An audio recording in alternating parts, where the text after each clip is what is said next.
Love is blind, but greed gives you 20/20 vision. Daniel Wright thought he was the king of New York. He had the billions, the skyscrapers, and the supermodel Mistress. The only thing standing in his way was his quiet, boring wife, Kate, a woman he picked up from a dusty bookstore and planned to discard like last season's Prada. He thought he was divorcing a penniless nobody. He didn't know that by signing those papers, he wasn't just losing a wife. He was declaring war on the most powerful royal family in Europe. Watch what happens when a billionaire realizes his poor wife is actually a princess. The sound of a Mont Blanc pen scratching against crisp linen paper echoed through the silence of the penthouse at 432 Park Avenue. It was a sound Catherine Wright had been dreading, yet expecting, for months. She sat on the edge of the cream-coloured Roche-Beaubois sofa, her hands folded neatly in her lap. She wore a simple navy cardigan and jeans, a stark contrast to the opulence surrounding her. Across the marble coffee table sat her husband, Daniel Wright. Daniel was the poster boy for American excess. At 42, he was the CEO of Wright Capital, a man who moved markets with a tweet and destroyed companies for sport. He was handsome in a predatory way, sharp jawline, bespoke Tom Ford suit, and eyes that always seemed to be calculating the value of whoever he was looking at. Today, looking at his wife of 5 years, he evidently calculated her value as 0. "It's generous, Kate," Daniel said, sliding the document toward her. He didn't look her in the eye. He was busy checking his reflection in the floor-to-ceiling window that overlooked Central Park. $2 million, the apartment in Jersey. You keep the Honda. It's more than you had when I found you. "Found me," Catherine repeated softly. Her voice was calm, almost melodic, showing none of the devastation that should have been there. "You make me sound like a stray dog, Daniel." "Well, look at the facts," Daniel scoffed, turning around. He took a sip of his Macallan 64. "You were working in a dusty antique bookshop in the village when we met. You had student loans. You wore thrift store coats. I gave you this life. But we've evolved in different directions." "Evolved," Catherine said. "Is that what you call sleeping with your publicist?" Daniel's face hardened. The air in the room shifted. The elevator doors at the far end of the penthouse chimed softly. "Jessica is not just a publicist," Daniel snapped. "She's a partner. She understands my world. She fits in at the Met Gala. She knows how to talk to the board. Kate, you're sweet, but you're invisible. At dinners you talk about gardening and books. You embarrass me with your lack of ambition." The elevator doors slid open, and the click-clack of Louboutins announced the arrival of the very ambition Daniel was speaking of. Jessica Hart walked in like she already owned the deed. She was stunning, undeniably. Blonde, statuesque, wearing a red Versace dress that cost more than Catherine's entire pre-marriage wardrobe. She tossed her Chanel bag onto the armchair Catherine usually sat in to read. "Is it done, Richie?" Jessica asked, her voice dripping with a saccharine sweetness that didn't reach her cold, blue eyes. She didn't even look at Catherine. "Almost," Daniel said, his posture relaxing instantly as he looked at her. "Kate is just reviewing the settlement." Jessica laughed, a light, dismissive sound. She walked over and draped her arms around Daniel's neck, leaning in to whisper loud enough for Catherine to hear. "Don't be too difficult, honey. $2 million is a lot for a shop girl. Think of all the knitting supplies you can buy." Catherine stood up slowly. She didn't scream. She didn't cry. She simply smoothed out the wrinkles in her jeans. "I don't want the $2 million, Catherine said quietly. Daniel pulled away from Jessica, narrowing his eyes. "Excuse me? If you think you're going to fight this and get half, you're delusional." The prenup is ironclad. My lawyers are from Cravath, Kate. They'll bury you under legal fees before you even step inside a courtroom. I don't want your money, Daniel, Catherine clarified, her gaze shifting to Jessica, then back to her husband. And I don't want the Jersey apartment, or the Honda. Then what do you want?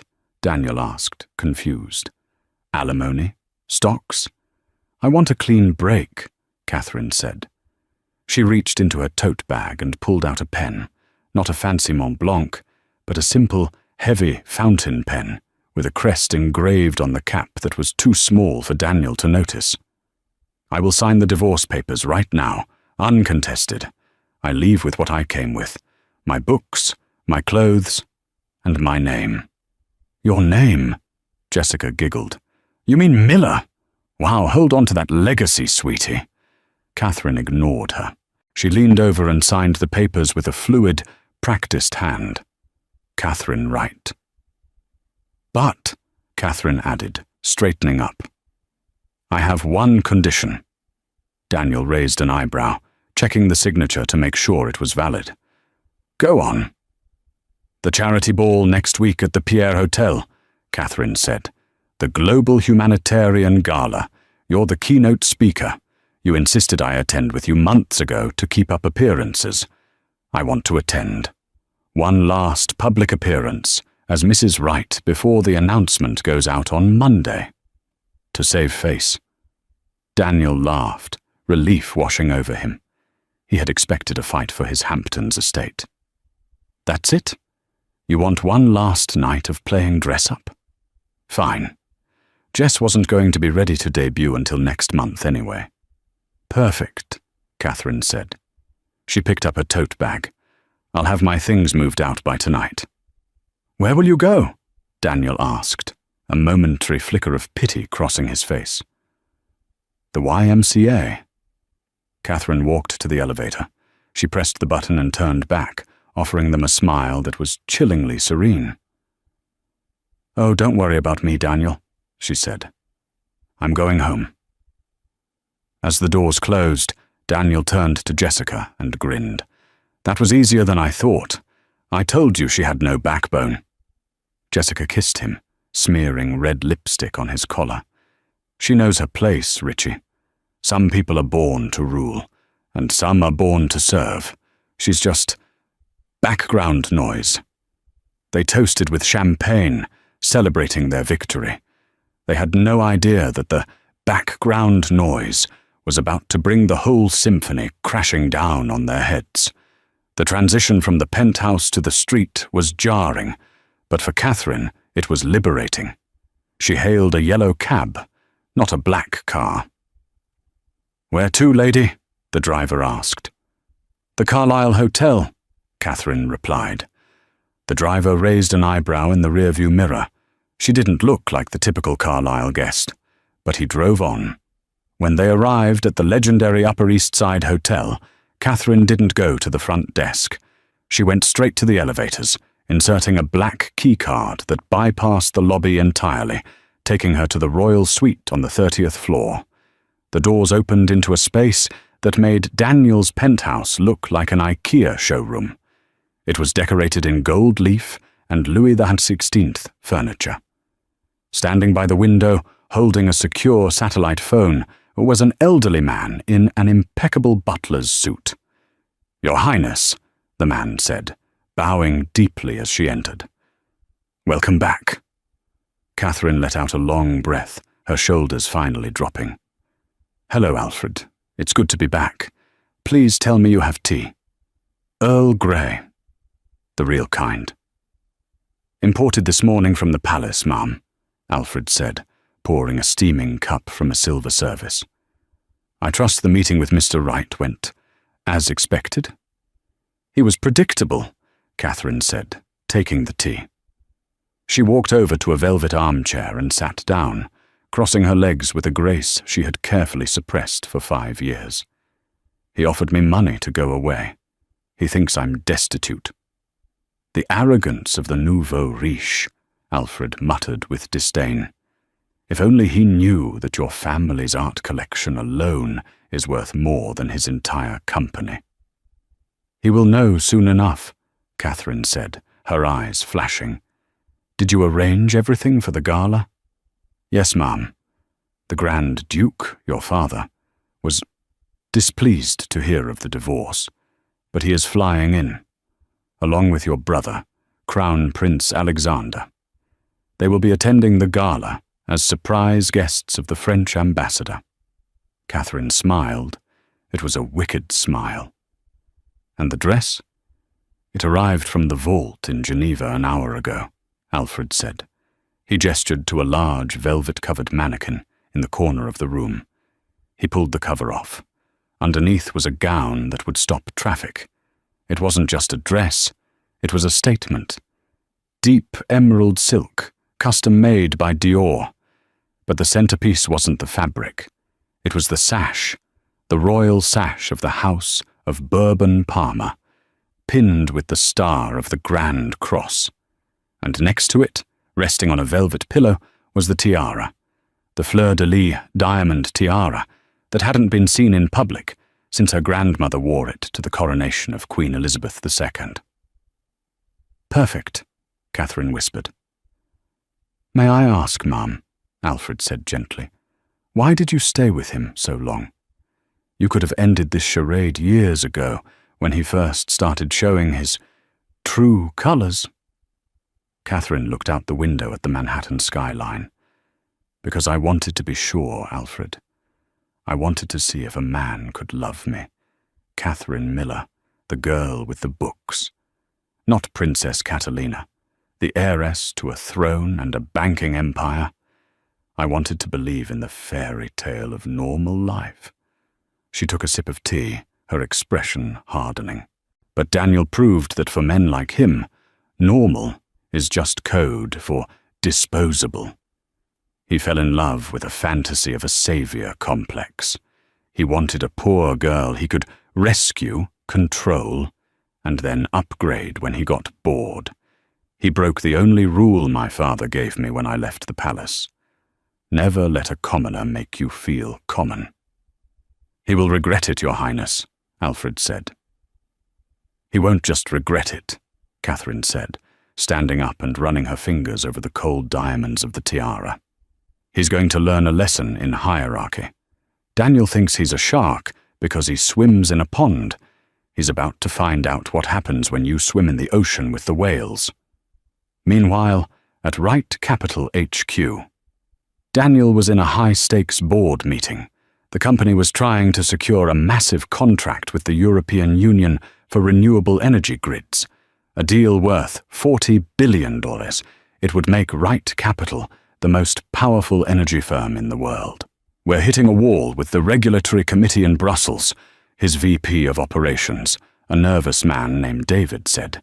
The permit requires a royal warrant or approval from the Council of Historic Preservation.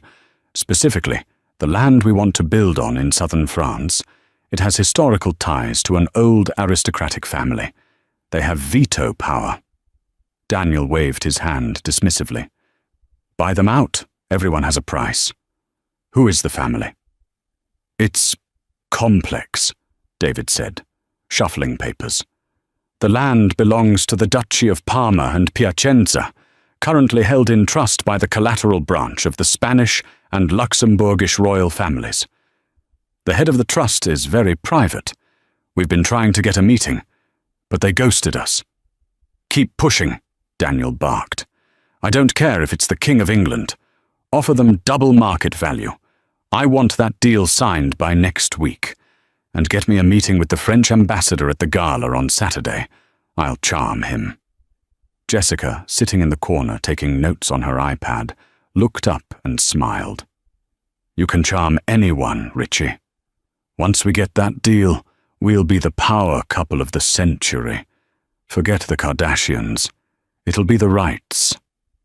Daniel leaned back in his chair, feeling invincible. He had shed the dead weight of his boring wife. He was about to close the biggest deal of his life. Nothing can stop us now, he said. He had no clue that the head of the trust he was trying to bribe was currently sitting in the Carlisle Hotel, drinking Earl Grey tea and planning his public execution. The grand ballroom was dripping with crystals and old money. This wasn't a Hollywood red carpet. This was serious wealth. Senators, oil tycoons, ambassadors, and tech moguls filled the room. Daniel Wright stepped out of his Rolls-Royce Phantom, Jessica on his arm. Jessica had gone all out. She wore a sheer, sparkling silver dress that left little to the imagination, designed to grab headlines. As cameras flashed, she posed, soaking it in. Daniel beamed, feeling like the king of the world. "They love us," Jessica whispered, waving to the paparazzi. "Look at them." They entered the ballroom, and Daniel immediately began working the room. He shook hands with the CEO of Goldman Sachs, laughed with the mayor, and kept his eyes peeled for the French ambassador, Henri Delacroix. "There he is," Daniel said, spotting the ambassador near the stage. "Let's go seal the deal." He steered Jessica toward the front. But as they approached, he noticed something odd. The ambassador wasn't looking at the crowd. He, and everyone else in the VIP section, was looking toward the massive double doors at the top of the grand staircase. A hush fell over the room.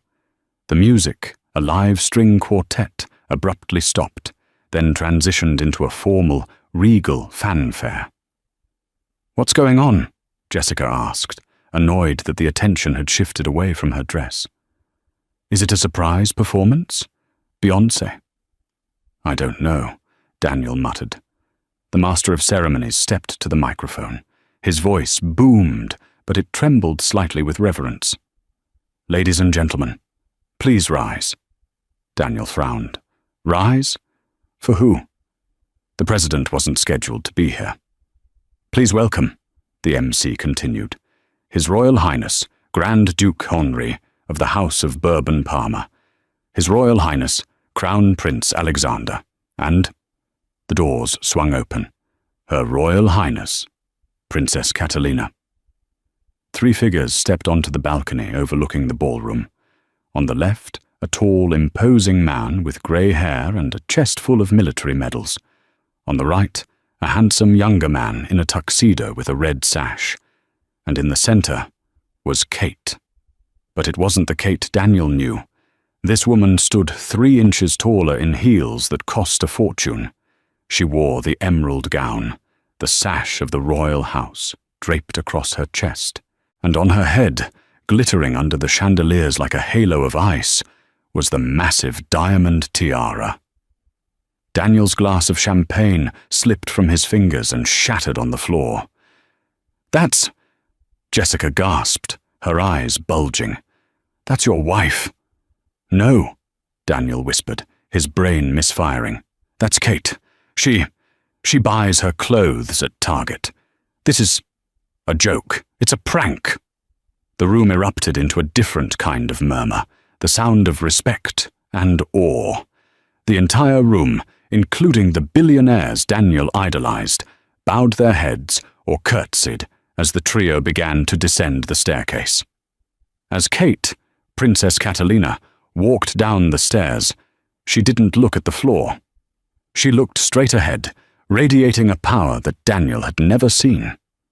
She looked majestic. The French ambassador, the man Daniel had been trying to bribe for weeks, rushed forward to the bottom of the stairs. He didn't offer a handshake. He bowed low and kissed Kate's hand. "Your Highness," the ambassador said, his voice amplified by the acoustics, "we are honored by your presence. We did not know the royal family would be gracing us tonight." Kate smiled, a gracious, diplomatic smile. "Thank you, Ambassador. I apologize for the deception.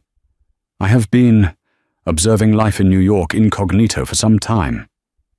But family duty calls." Daniel stood frozen, his mouth agape. People were starting to look at him, then at Kate, whispering furiously. "Richie, do something!" Jessica hissed, panicked. "Why is she wearing a crown? People are looking at us like we're idiots." Daniel, running on pure adrenaline and denial, pushed through the crowd. He marched right up to the ambassador and Kate. "Kate!"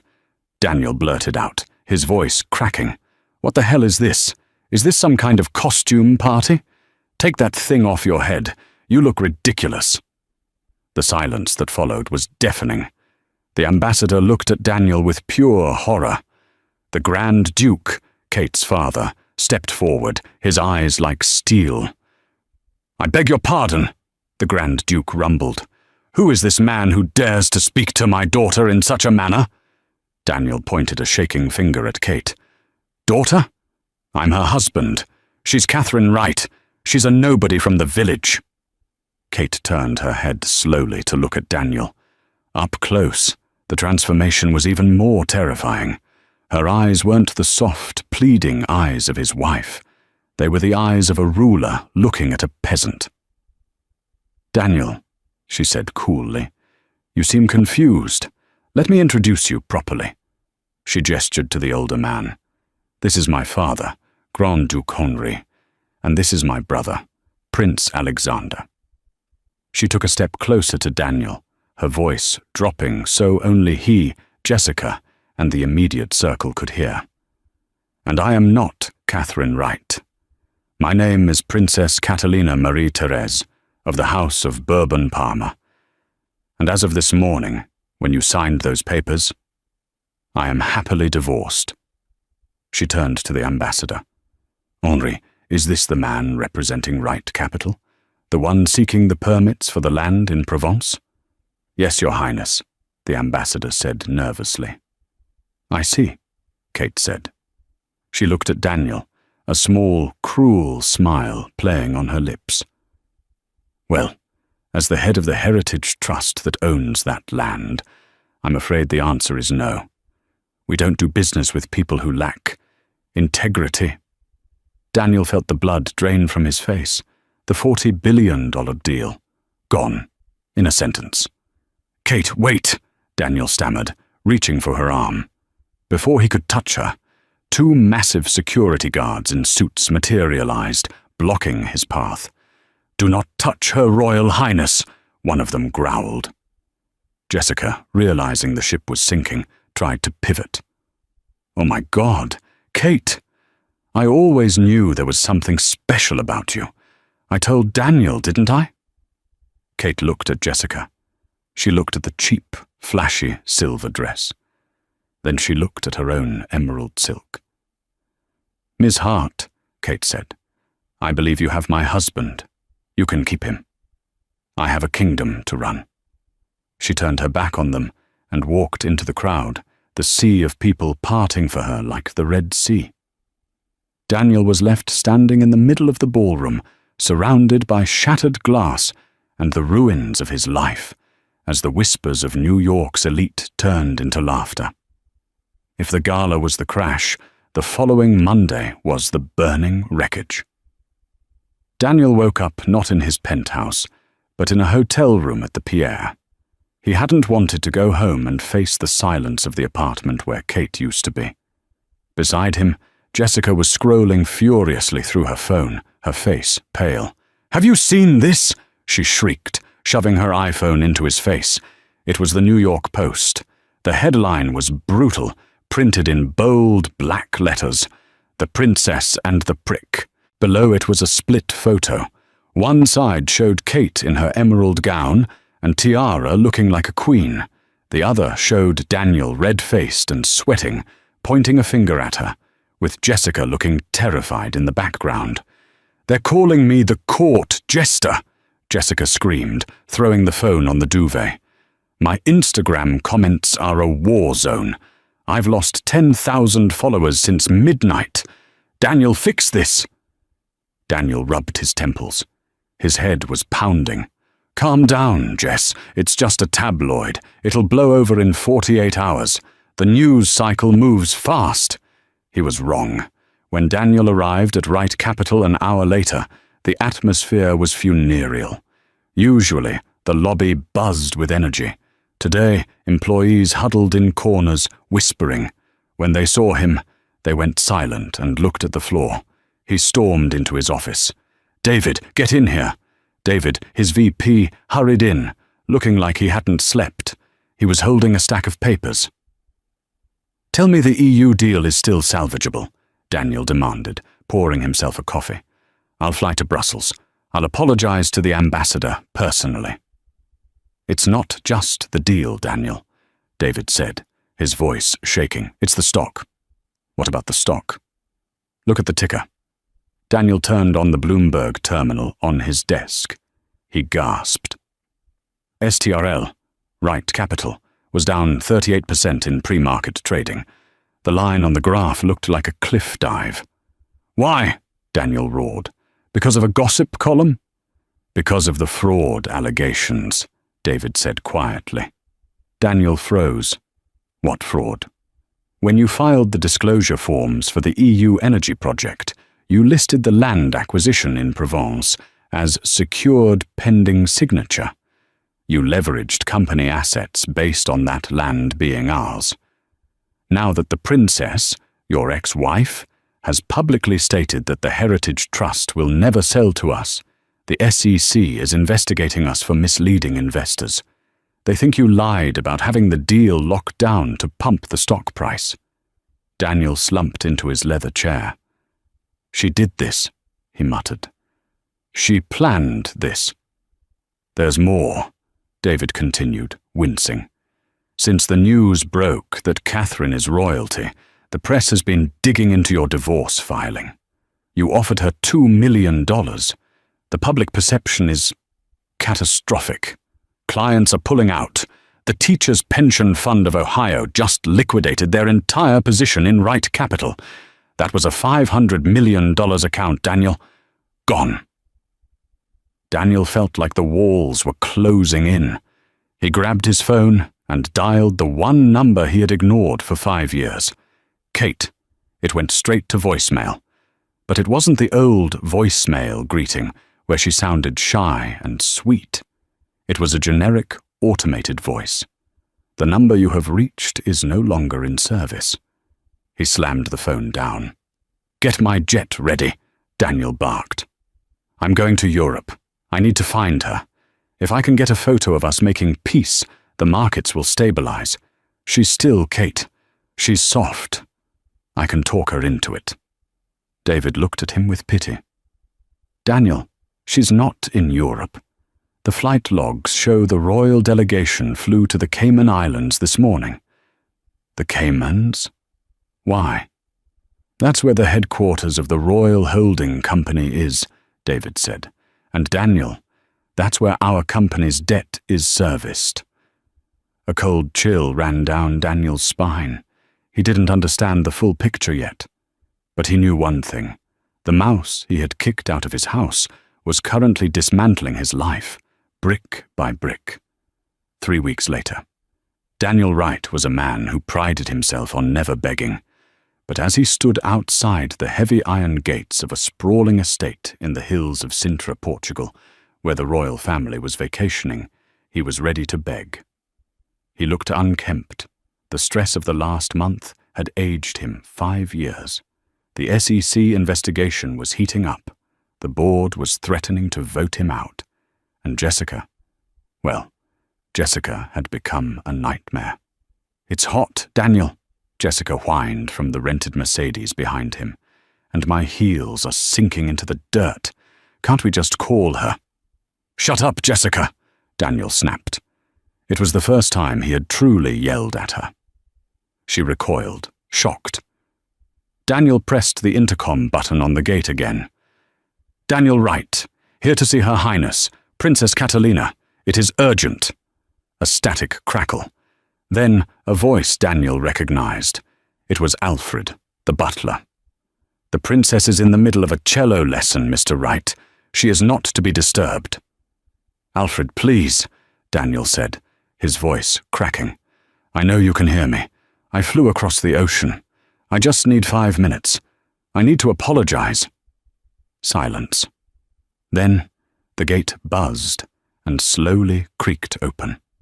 5 minutes, Alfred's voice warned. Do not make me release the hounds. And I am not speaking metaphorically. Daniel got back in the car and drove up the long, winding driveway lined with cypress trees. The estate was breathtaking. A 19th-century palace painted in pastel yellow and pink, overlooking the Atlantic Ocean. It was a world of old money, a level of wealth that whispered rather than screamed.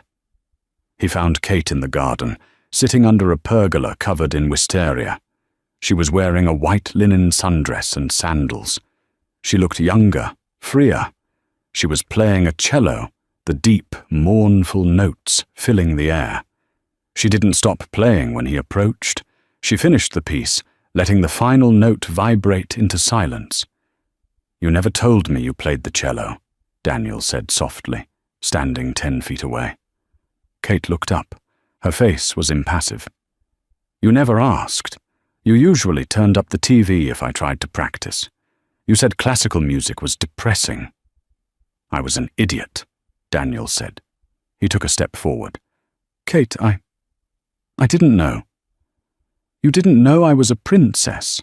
Kate asked, setting the bow down. "Would it have mattered, Daniel? Would you have loved me more if you knew I had a title?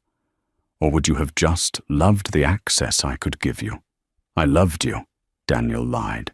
He tried to summon the charm that had won over investors for decades. "I was lost, Kate. The stress of the business. Jessica, it was a mistake, a midlife crisis. I want you back, not for the title, for us." Kate laughed. It was a dry, hollow sound. "You want me back because Wright Capital stock is trading at $1,200 a share. You want me back because the SEC is auditing your books. You want me back because you need the Royal Heritage Trust to sign off on the Provence deal." Daniel froze. She knew everything. "I can change," Daniel pleaded. "I'll sign a new prenup. I'll give you half the company. I'll dump Jessica right now. She's in the car. I'll tell her to walk back to the airport." Kate stood up. She walked over to him, her eyes searching his face. For a second, Daniel thought he had won. He thought he saw a flicker of the old Kate, the woman who used to make him pancakes on Sundays. "You really don't get it," she whispered. "I don't want half your company, Daniel." She signaled to Alfred, who was standing in the shadows holding a silver tray with a document on it. "I already have it."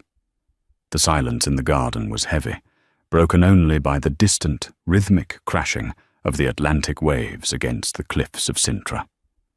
The air smelled of salt and blooming wisteria, a stark contrast to the sterile, air-conditioned boardrooms Daniel Wright was used to. He stared at his ex-wife. She sat perfectly still, her cello bow resting against her knee, looking at him not with anger, but with a terrifying, clinical detachment. "You have it?" Daniel repeated, his voice barely a whisper. "Have what?" "The company?" He let out a nervous, incredulous laugh. He looked back at Jessica, who was fanning herself with a magazine she'd pulled from her purse, looking bored and irritated. "Kate, stop playing games," Daniel said, wiping sweat from his forehead. "Wright Capital is a multi-billion-dollar entity. You can't just have it. I own 30% of the voting shares. The rest is institutional money. You think because you have a title you can just seize a corporation? This is America, not feudal Europe." Catherine didn't answer immediately.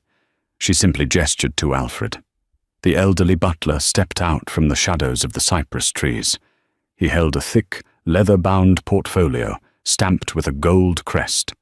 He walked over to Daniel and held it out. Daniel hesitated, then snatched the folder. His hands were shaking so badly he struggled to open it. "What am I looking at?" Daniel snapped, flipping past the first few pages of legal jargon. "Page 4, Daniel," Catherine said softly. "Look at the capitalization table." Daniel turned to page 4. It was a breakdown of Wright Capital's major shareholders. He scanned the list: Vanguard, BlackRock, State Street. And then, at the very top, eclipsing them all with a massive 51% stake, categorized under Preferred Class A Voting Stock and Convertible Debt Obligations. The holder of that stake was listed as Argos Holdings International. Daniel let out a breath of relief. Argos? Kate, you scared me for a second. Argos is my biggest backer. They're a private equity firm out of Zurich. I closed them myself 3 years ago. They love me. They've been buying up our debt to help us expand. You really didn't read the fine print of that deal, did you? Catherine asked, reaching for her glass of iced tea. You were so desperate for the liquidity to buy that skyscraper in Chicago that you didn't ask who was behind Argos. It's a blind trust, Daniel said defensively. That's standard for high net worth funds. Turn the page to the beneficial owner declaration, Catherine commanded. Her voice had a new edge to it, sharp, commanding, the voice of a woman who was done being polite. Daniel flipped the page. Name of beneficial owner, Her Royal Highness, Princess Catalina Marie-Thérèse of Bourbon-Parma. Signature authority, sole proprietor. The world seemed to tilt on its axis. Daniel stared at the signature. It was Kate's handwriting, the same loop on the C that he had seen on grocery lists and birthday cards for 5 years. No, Daniel stammered, his brain misfiring. This is a forgery. You own Argos. My family has been in banking since the 17th century, Daniel, Catherine said, standing up and smoothing out her linen dress. When we met, you were struggling. Do you remember 2019? The liquidity crisis? You were weeks away from bankruptcy. You came home crying one night, saying you were going to lose everything. Daniel went pale. He remembered that night. He had sat on the floor of their kitchen, sobbing into her lap while she stroked his hair. I believed in you, Catherine continued, her eyes locking onto his. I thought you were a visionary who just needed a break. So I called my family's trustees in Zurich. I set up Argos Holdings specifically to funnel capital into your company without you knowing it was me. I didn't want to bruise your ego. I wanted you to feel like you did it on your own. She took a step closer to him. I bought your debt. I covered your losses. I was the angel investor you bragged about to your friends at the golf club. Every time you succeeded, it was because I was quietly propping you up from the shadows. I was your safety net, Daniel, and you treated me like a burden. Daniel fell to his knees. The gravel dug into his suit trousers, ruining the fabric. But he didn't care. The realization was physically painful. The woman he had discarded as a shop girl had literally purchased his career to save him. Kate, he choked out. I didn't know, I swear. If I had known, if you had known, you would have just used me for the money earlier. She cut him off. You proved that today. You didn't come here to apologize, Daniel. You came here because your stock is tanking. I can fix it, Daniel pleaded, grabbing the hem of her dress. We can be a power couple. Think about it. The CEO and the princess. We'd be unstoppable. I'll fire Jessica. I'll never speak to her again. Just give me another chance. Hey, Jessica yelled from the driveway, finally looking up from her phone. I can hear you, you loser. Catherine pulled her dress away from his grip as if he were contaminated. It's too late for partnerships, Catherine said.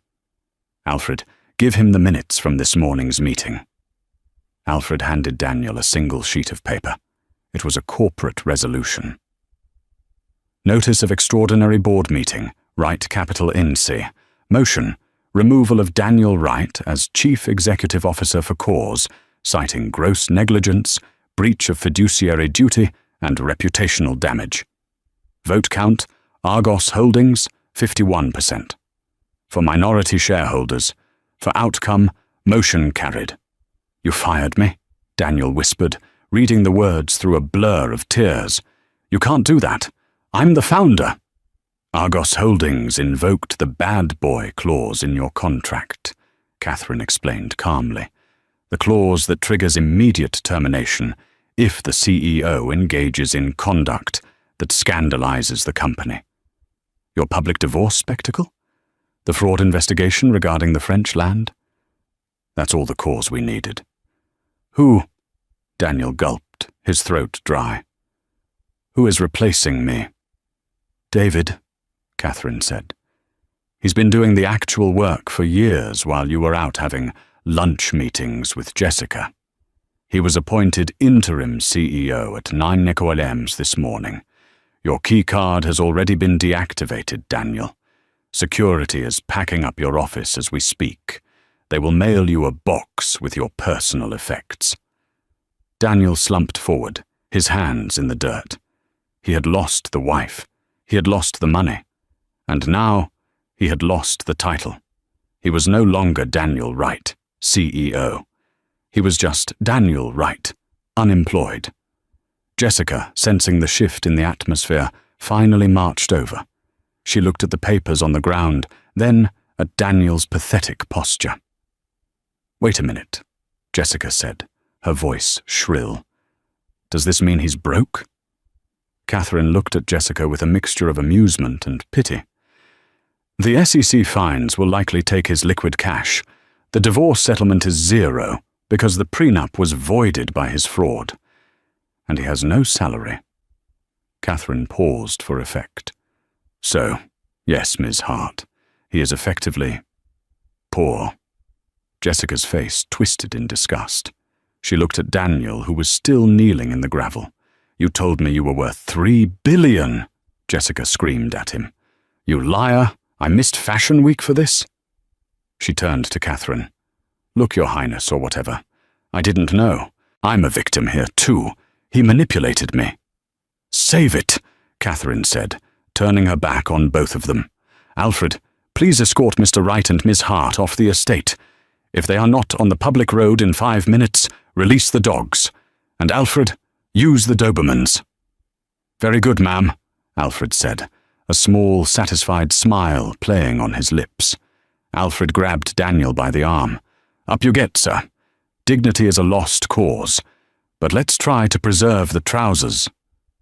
Daniel stumbled to his feet. He looked at Kate's back one last time.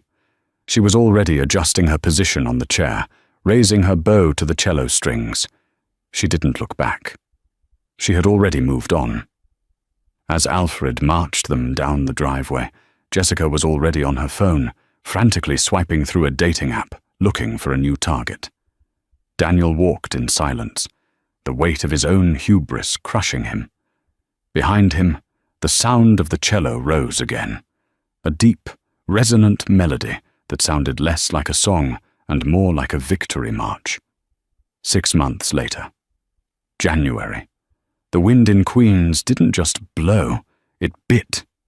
It had a way of finding the gaps in a coat, especially a coat like the one Daniel Wright was wearing. It was a synthetic blend, bought off a clearance rack at Macy's, stiff and smelling vaguely of factory chemicals. It was a far cry from the cashmere overcoats and bespoke vicuña wool he had worn for the last decade. Daniel stood on the elevated subway platform at Queensboro Plaza, huddled against a rusted steel pillar. His breath misted in the freezing air. He checked his watch, a Casio with a cracked face. His Patek Philippe had been the first thing to go, sold to a pawnbroker to cover the retainer for a criminal defense lawyer who eventually quit on him. He was heading to Long Island City for a job interview. It wasn't for a CEO position. It wasn't even for a VP role. It was for a mid-level supply chain manager at a logistics firm. The salary was $65,000 a year.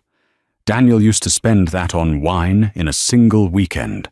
The train screeched into the station, a deafening metal-on-metal grind that made Daniel wince. He stepped into the crowded car, keeping his head down.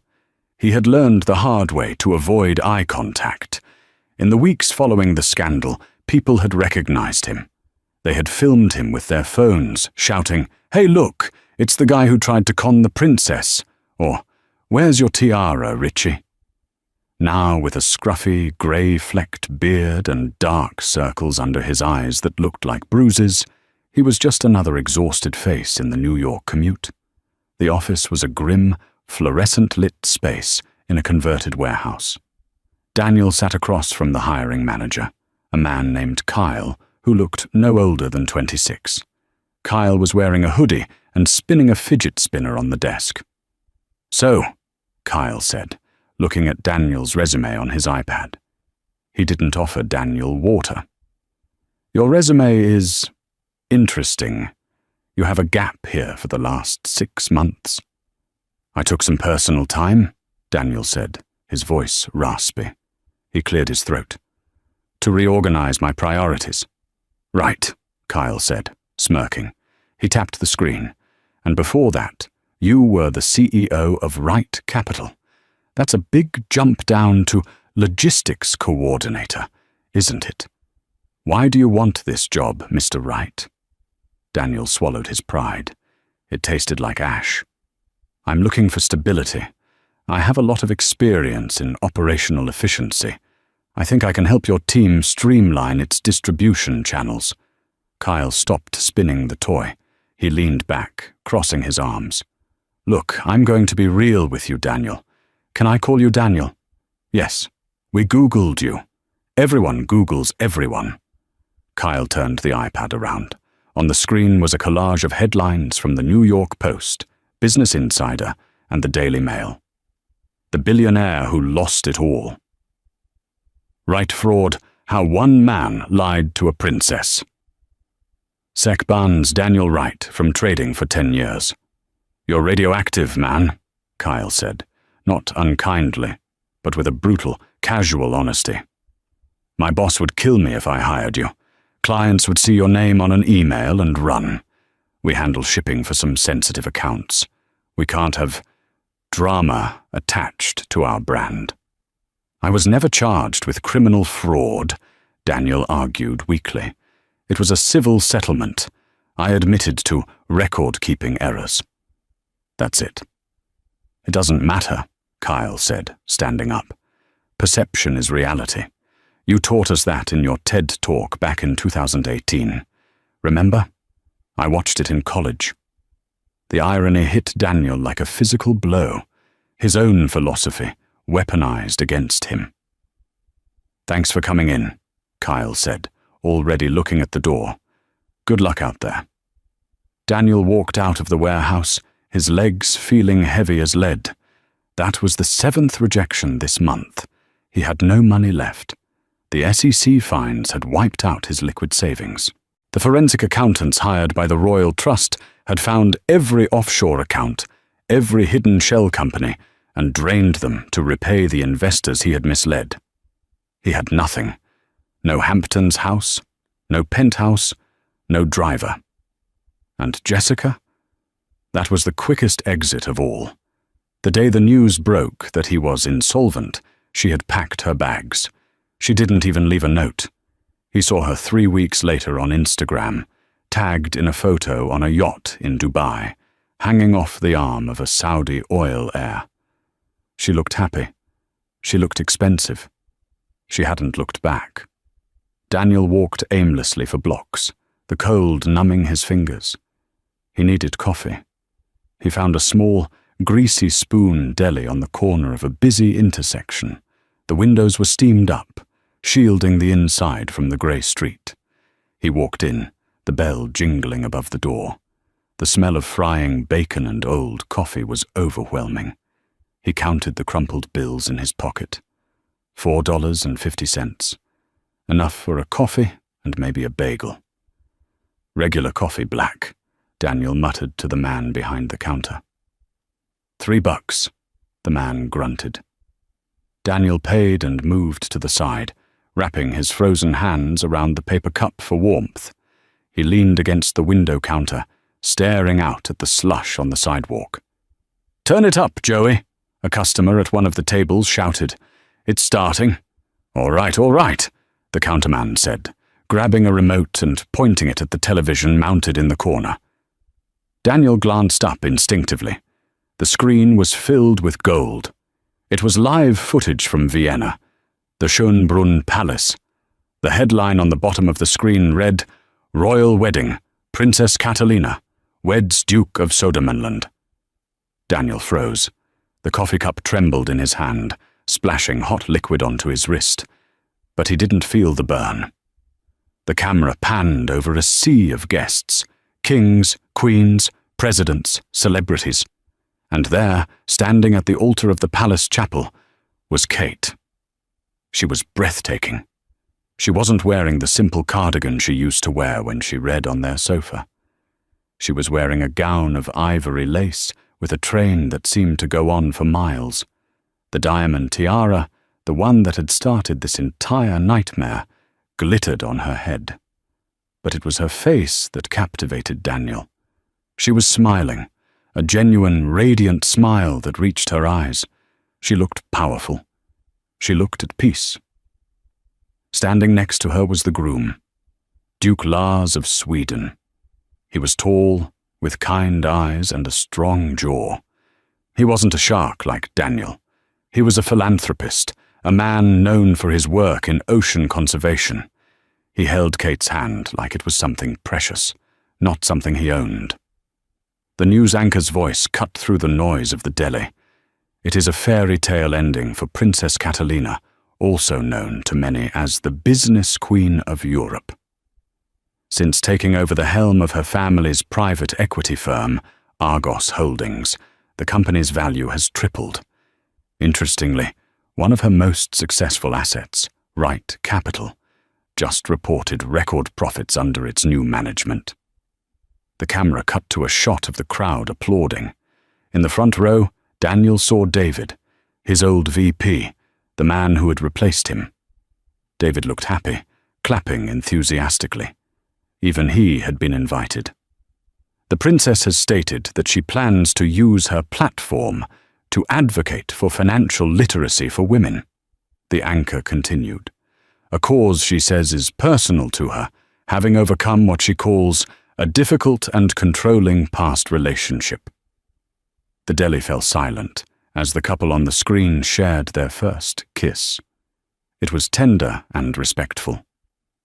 "Now that's a classy lady," the guy at the table said, biting into his sandwich. "Lucky guy, that Duke. Imagine letting a woman like that go." Daniel felt a lump form in his throat, so large he couldn't breathe. He remembered the last anniversary he had shared with Kate. He had bought her a vacuum cleaner. He remembered telling her she was boring because she wanted to stay in and play Scrabble instead of going to a club. He remembered the look in her eyes when he told her he was leaving her. Not anger, but a profound, quiet disappointment. He realized now that she hadn't been boring. She had been content. She hadn't been weak. She had been restraining her power to let him shine. She had dimmed her own light so he wouldn't feel overshadowed, and he had hated her for it. He had chased the illusion of value, the flash of Jessica, the spike of a stock price. And in doing so, he had thrown away the only thing in his life that was truly rare.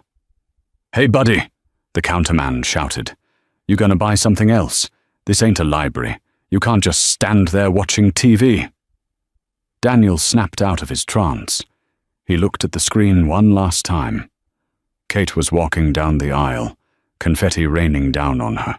She looked at the camera for a split second, and Daniel felt like she was looking right through the screen, right through the years, and seeing him standing in a deli in Queens with coffee stains on his cheap coat.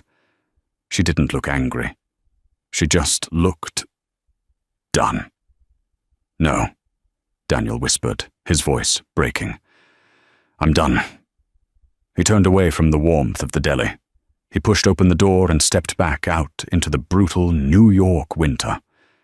The wind hit him instantly, stinging his eyes, bringing tears that froze on his cheeks. He zipped up his jacket, buried his hands in his empty pockets, and began the long walk to the subway.